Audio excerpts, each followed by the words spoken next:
On ne connaît pas encore l'ampleur du réchauffement climatique, mais on sait qu'il va arriver. Il y a urgence. Il faut de l'eau dans les sols. Il faut que la pluie tombe. Ce sujet-là de l'eau, c'est vraiment être capable de vivre ensemble. Il ne faudrait surtout pas qu'il y ait une guerre de l'eau.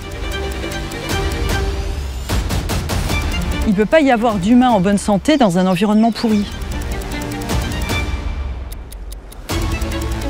Plus vite on agira, plus on sera efficace.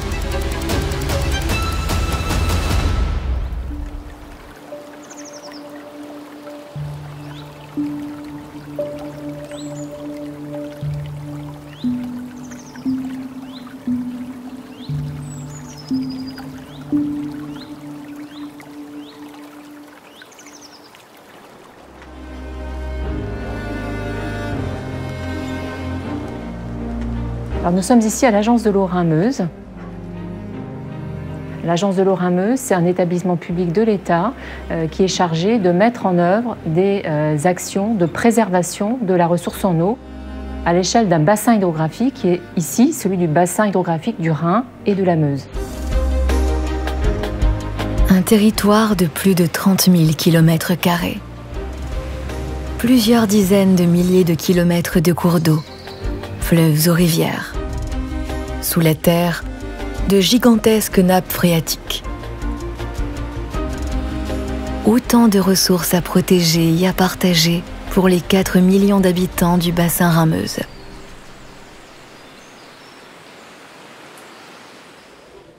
C'est la mission de l'Agence de l'eau et de son comité de bassin qui se réunit tous les trimestres. Alors c'est le Parlement local de l'eau.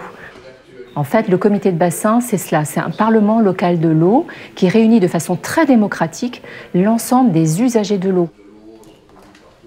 Les collectivités sont représentées, les services de l'État sont représentés, le monde économique est représenté, le monde agricole est représenté. Tout le monde peut s'exprimer.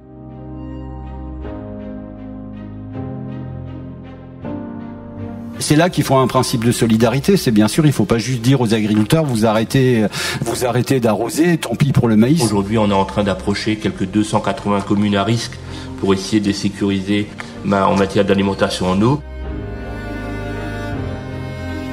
Il n'y a pas d'endroit où les intérêts collectifs et les intérêts publics soient aussi bien débattus avec l'ensemble des personnes qui sont concernées, avec la parole donnée à chacun et le respect de chacun. L'Agence de l'eau ne fait pas tomber la pluie, mais mobilise ses connaissances, ses compétences et ses financements pour protéger la ressource en eau.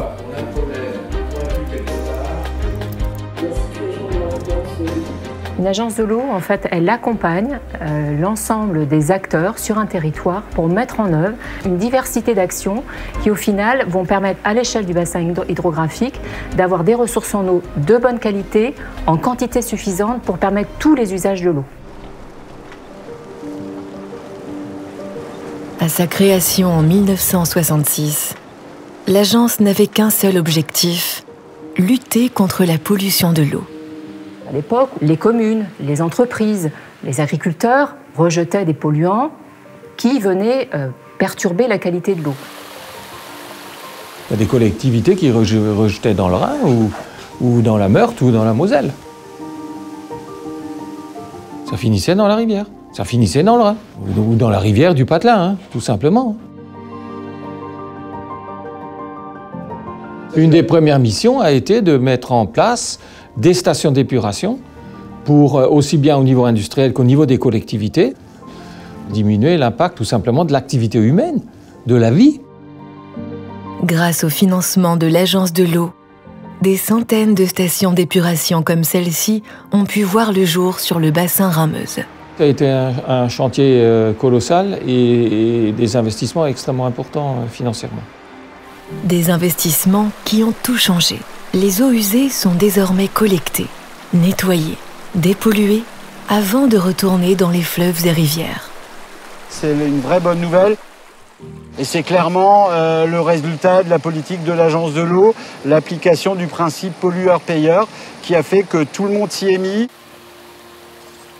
Les industriels ont dépollué, les collectivités ont mis en place des stations d'épuration financées par l'Agence de l'eau. Et aujourd'hui, on a une qualité de l'eau qui permet la baignade. Des eaux désormais propices à la baignade, à la pêche. Mais la traque des polluants n'a pas pour autant disparu. Elle est même devenue, au fil des ans, de plus en plus poussée. On a évolué progressivement de paramètres dits classiques vers des paramètres de plus en plus évolués. Les contaminants, les pesticides, maintenant on parle des microplastiques, des perturbateurs endocriniens. Tout ça, c'est une évolution lente, mais continue. Protéger cette ressource vitale à l'être humain et la biodiversité. Toujours à la recherche de l'excellence. Une eau sans aucune pollution. Il y a toujours des problématiques de qualité de l'eau. On n'est pas aujourd'hui avec une qualité d'eau à 100% bonne pour satisfaire l'ensemble des usages. Mais avec le contexte du changement climatique, on évolue vers un autre enjeu qui est non seulement de la qualité, mais de la quantité d'eau. Il faudra avoir pour tous les usages une quantité d'eau suffisante. C'est l'enjeu du XXIe siècle. La Terre se réchauffe. L'eau se fait de plus en plus rare. Plus aucune région n'est aujourd'hui épargnée par le phénomène. C'est vrai que les questions de quantité d'eau, on ne se les posait pas il y a quelques années. Avec les aléas climatiques, on n'a pas une année qui se ressemble. Du coup, on est obligé de se poser des questions que d'autres régions se sont déjà posées il y a 10 ans auparavant. Le réchauffement climatique est là. Ses conséquences, ses effets sont déjà visibles. Quand vous regardez le débit des cours d'eau, la Mortagne par exemple, moi j'ai ma fenêtre qui donne tous les matins dessus, et ben elle ne coule pas à son débit normal, ça fait 4 ou 5 ans qu'on a des sécheresses récurrentes, ça se voit, c'est manifeste. Globalement, les quantités d'eau sont à peu près les mêmes d'une année sur l'autre, même par rapport à avant, sauf que c'est la répartition qui a complètement changé. Avec des gros pics de précipitations, on l'a vu au printemps, beaucoup d'eau, et après des grosses périodes de sec. Et ça, on n'a pas l'habitude. Changer ses habitudes. Prendre conscience que cela ne sera plus jamais comme avant et que chacun aura un rôle à jouer dans la protection de cette ressource vitale. Les enjeux de demain, c'est préserver de l'eau en quantité pour satisfaire tous les usages de l'eau. C'est comme en médecine, il vaut mieux prévenir que guérir. C'est pareil, c'est-à-dire qu'on anticipe pour éviter d'avoir des gros soucis ensuite. Prévenir et anticiper. Faire évoluer nos pratiques. Changer de modèle. Activer tous les leviers possibles pour protéger l'eau. La vérité, c'est que quand on regarde dans les volumes, c'est pas le robinet au lavage de dents qui est incident. Et déjà qu'on ait des équipements adaptés à tout ça, que ce soit les réseaux d'eau, l'approvisionnement en eau, etc. C'est le modèle industriel, c'est le modèle agricole.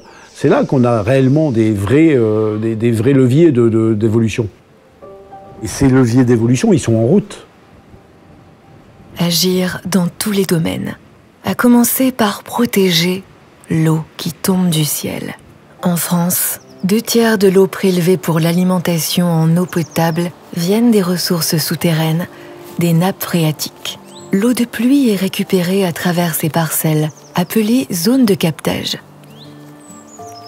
Vous avez 2 captages là, le numéro 1 et le numéro 2. Pour préserver la qualité de ces réservoirs, les collectivités doivent s'assurer qu'aucun produit chimique ne soit utilisé en surface des zones de captage. La commune a souhaité racheter ces parcelles pour pouvoir mettre en place des clauses environnementales qui font qu'on n'aura plus de produits phytosanitaires répandus sur ces parcelles et qu'on protège de ce fait la qualité de l'eau. Avant, c'était des zones cultivées, c'est-à-dire c'était blé, orge, colza. Ce qui se passe quand vous avez un champ de blé, un champ de colza, c'est que l'azote qui est mis par les agriculteurs, les produits phytosanitaires qui sont mis par les agriculteurs, en fait, se transfèrent dans le sous-sol. maîtriser ce qu'il se passe en surface afin d'éviter toute pollution à la source. Donc ici, on est en présence d'herbes. Comme on n'a mis ni engrais et pas de phytosanitaire, l'eau qui va tomber sur le sol et qui ne sera pas absorbée par l'herbe sera quelque part indemne de contamination par des produits polluants, quels qu'ils soient, et sera de bonne qualité. 1 euro investi en prévention, c'est 10 euros économisés en traitement de l'eau. On aura besoin de toutes les ressources pour arriver à alimenter suffisamment de gens, en fait.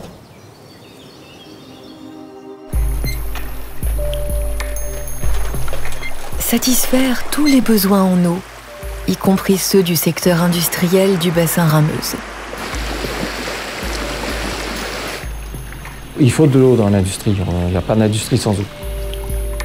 L'industrie a pris conscience de son impact important dans l'environnement.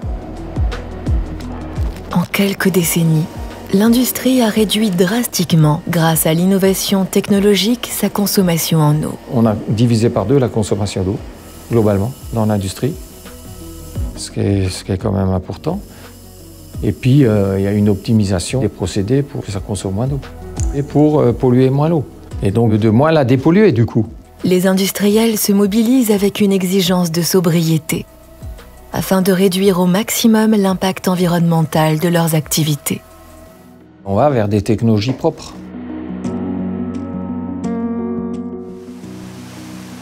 Ils réutilisent au maximum l'eau en interne. Elle en consomme le moins possible, et donc elle en rejette le moins possible et la moins polluée possible.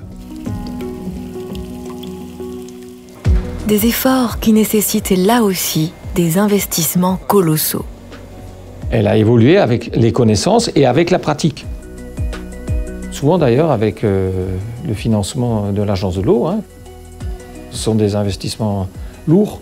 Sans ces financements, l'industrie n'aurait pas progressé comme elle a progressé.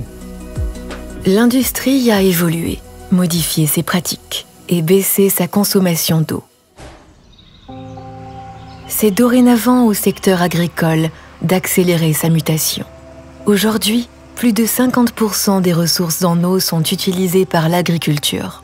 Ce secteur est de loin le plus impacté par le changement climatique et la raréfaction de l'eau. Notre métier, c'est de nourrir les gens. Il faudra qu'on continue à le faire, de les nourrir bien, à la fois en quantité et en qualité. Mais notre métier va complètement changer. L'agriculture occupe 85% du territoire. Il faut absolument faire évoluer cette agriculture dans ses pratiques. Une gestion plus efficace de la ressource est aujourd'hui essentielle pour assurer la survie des agriculteurs touchés de plein fouet par la crise de l'eau. Collectivement, on a vite compris qu'il fallait accompagner l'agriculteur, non pas en leur imposant les choses, mais en les aidant à changer leurs pratiques.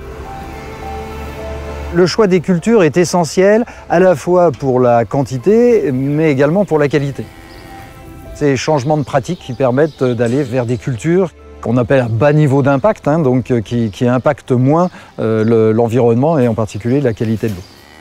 Changer ces pratiques. Ces cultures et moyens d'irrigation pour réduire la consommation d'eau. C'est l'enjeu des agriculteurs de demain, tout en garantissant la souveraineté alimentaire du pays.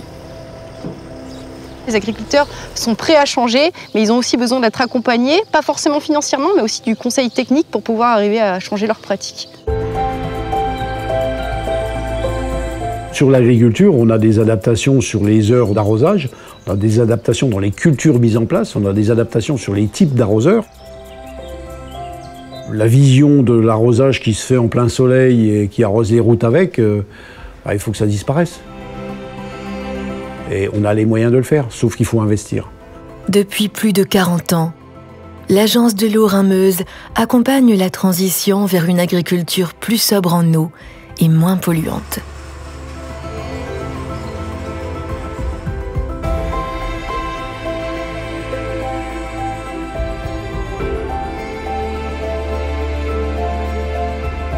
L'agence de l'eau, elle finance énormément de choses pour les agriculteurs et elle les aide à prendre des risques. Elle va aider les agriculteurs à planter elle va aider les agriculteurs à valoriser leurs produits issus de leurs prairies, par exemple, qui ont un vrai intérêt pour l'eau. Elle va aider l'agriculture biologique parce qu'on n'utilise pas de pesticides et de nitrates qui vont aller polluer l'eau. Vous voyez, l'agence de l'eau, elle mène toutes ces politiques-là, de façon à ce que demain, on ait une eau à la fois de bonne qualité et une quantité suffisante pour qu'on puisse vivre correctement.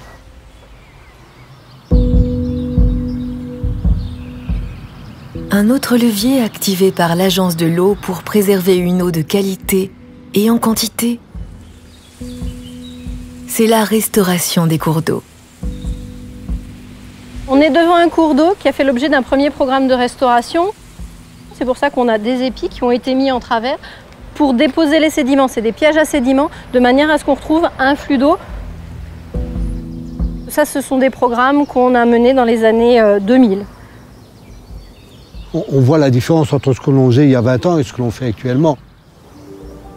Aujourd'hui, l'objectif est d'aller beaucoup plus loin, rendre à la nature ses droits, ses formes. On descend, on va regarder. Et surtout, ses fonctions naturelles, si bénéfiques à la protection de la ressource. C'est vraiment un programme très ambitieux que l'on a fait là. Avant d'être restauré, voilà à quoi ressemblait, il y a encore quelques mois, ce cours d'eau. Alors avant, c'était un canal qui était tout droit en fait. Sur 10 mètres de large, mais tout droit. 10 mètres de large. Regardez là, vous avez 10 mètres. Jamais de la vie. On est sur 1,50 m, 2 mètres. On a cherché quelque chose de très méandriforme. Hein. Ça veut dire avec beaucoup de diversité de formes. Hein. On cherche également des diversités dans le fond, dans la profondeur, pour avoir des zones froides, des zones fraîches. Restaurer les milieux aquatiques pour créer de véritables réservoirs de biodiversité, mieux réguler les inondations et filtrer des polluants. L'homme, il a un peu oublié qu'avant, ça coulait pas tout droit, ça coulait en faisant des zigues et des zagues. Mais si on regarde les cartes anciennes, on retrouve ces méandres qui existaient auparavant. On ne rend à la nature que ce qu'on lui a pris. Des cours d'eau plus connectés, plus résilients aux aléas climatiques. Même si on est privilégié sur le bassin Rameuse, avec une eau qui est quand même généralement assez disponible, le souci va être les périodes auxquelles elle sera disponible. C'est qu'on se rend de plus en plus compte qu'on a des épisodes de plus en plus violents, de plus en plus courts dans le temps, où on a des grandes quantités d'eau qui arrivent. Et si on ne la garde pas dans nos lits de cours d'eau, dans les nappes et dans les ressources naturelles, eh ben, elle part. En fait, de l'eau, il y en a beaucoup sur la planète, mais elle n'est pas toujours accessible, de qualité pour pouvoir l'utiliser pour l'être humain, pour les animaux. Et donc à ce titre-là, il faut faire attention et ça devient vraiment l'enjeu de l'avenir. Restaurer les milieux naturels, c'est répondre à toutes ces menaces. L'Agence de l'eau et le Conservatoire d'espaces naturels s'attellent également à protéger les zones humides du bassin Rameuse.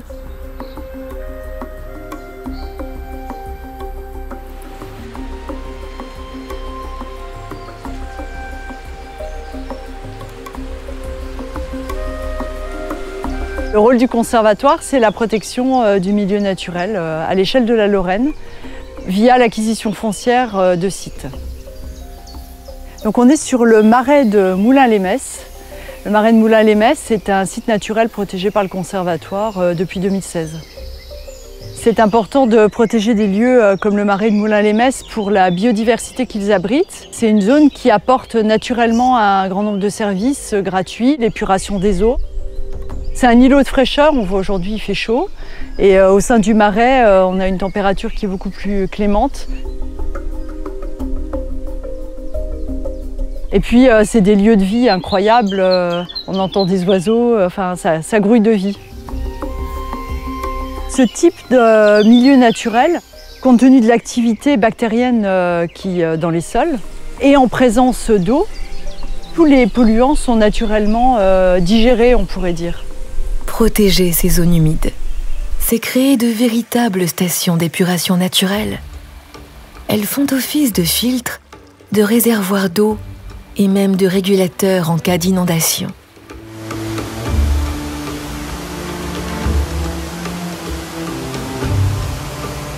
L'être humain a effectivement tout intérêt, aussi pour lui-même, pour son bien-être, pour sa santé, à préserver ce type de milieu naturel et à préserver la biodiversité.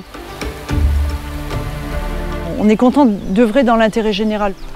On a vraiment ça à cœur, de savoir qu'on ne travaille pas que pour nous, mais bien dans un intérêt commun.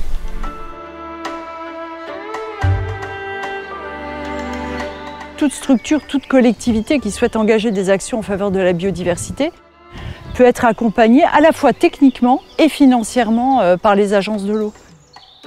Donc il y a une vraie ouverture sur cette thématique, une ouverture qui est récente mais avec déjà des réalisations effectives. Pour observer d'autres réalisations déjà effectives, il faut se rendre dans les villes, elles aussi, œuvrent pour une gestion durable et plus efficace des ressources en eau. On a besoin d'agir, il faut agir le plus rapidement possible. Plus vite on agira, plus on sera efficace. Agir vite, avec un objectif majeur. Garantir un approvisionnement en eau à tous ses habitants. Concrètement, on va désimperméabiliser la ville, on va davantage la végétaliser. Donc ça veut dire qu'on va essayer d'infiltrer au plus près les eaux pluviales directement dans le sol, parce que du coup, ça recharge mieux les nappes phréatiques et ça lutte aussi contre les inondations. On peut par exemple avoir des pistes cyclables désimperméabilisées avec l'infiltration des eaux pluviales. On peut avoir aussi des toitures végétalisées. On peut avoir des noues d'infiltration dans les parcs, la création de mares, etc. En plus, ça remet de la nature en ville, il y a des arbres, il y a du vert. Ça lutte contre les îlots de chaleur, puisque la terre, forcément, ça prend moins la chaleur que du béton. On a longtemps considéré que l'artificialisation, c'était vraiment l'alpha et l'oméga de notre modernité, de notre développement.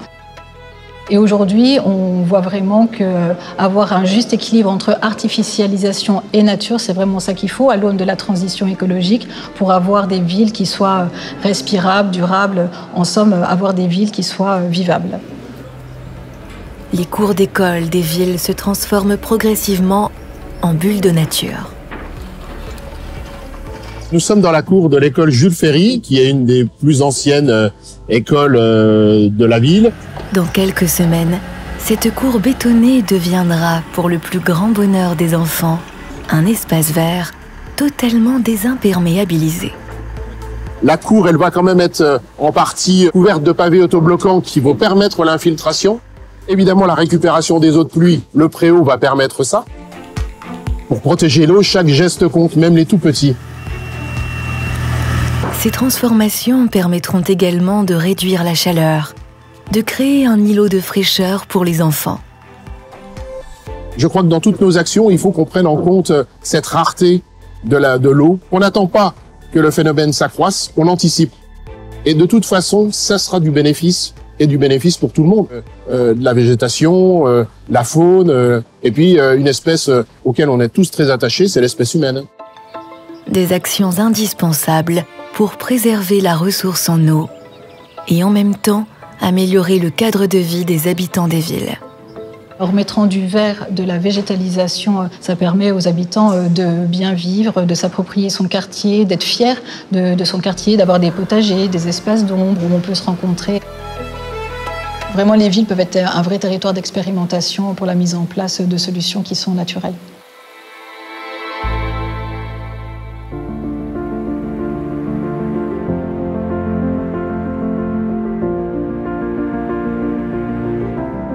Protéger cette ressource vitale à l'être humain, s'adapter, innover sans cesse, tout en se préparant au pire. L'époque où on avait beaucoup d'eau, où on pouvait en faire ce qu'on en voulait, c'est fini. Il va falloir changer drastiquement ses habitudes de vie. Changer et garder espoir dans l'avenir. Je suis raisonnablement optimiste et je trouve qu'on n'a pas tellement de choix que d'être optimiste si on veut continuer à avancer. Je pense qu'il est trop tard pour être pessimiste. Pour l'action, il faut de l'optimisme. Regardez ce que nous dit la science, vous avez de quoi être inquiet. Et très inquiet. C'est l'action qui va faire qu'en sorte qu'on va arriver à sortir de ça. Moi, je suis confiant. Je suis convaincu qu'on prendra le virage. De toute façon, voilà, on se rend compte que d'une manière ou d'une autre, si on ne fait pas la transition écologique aujourd'hui, on la payera plus tard. Et que plus tôt on s'empare de ce sujet, moins il coûtera cher. Il ne faut pas attendre d'avoir épuisé les ressources pour s'adapter. C'est pas non plus se priver d'eux, c'est juste l'utiliser mieux. C'est quand même une ressource partagée, et quelque part, du fait qu'elle soit partagée, elle doit être respectée par tous. L'avenir de l'eau et des générations futures est entre nos mains.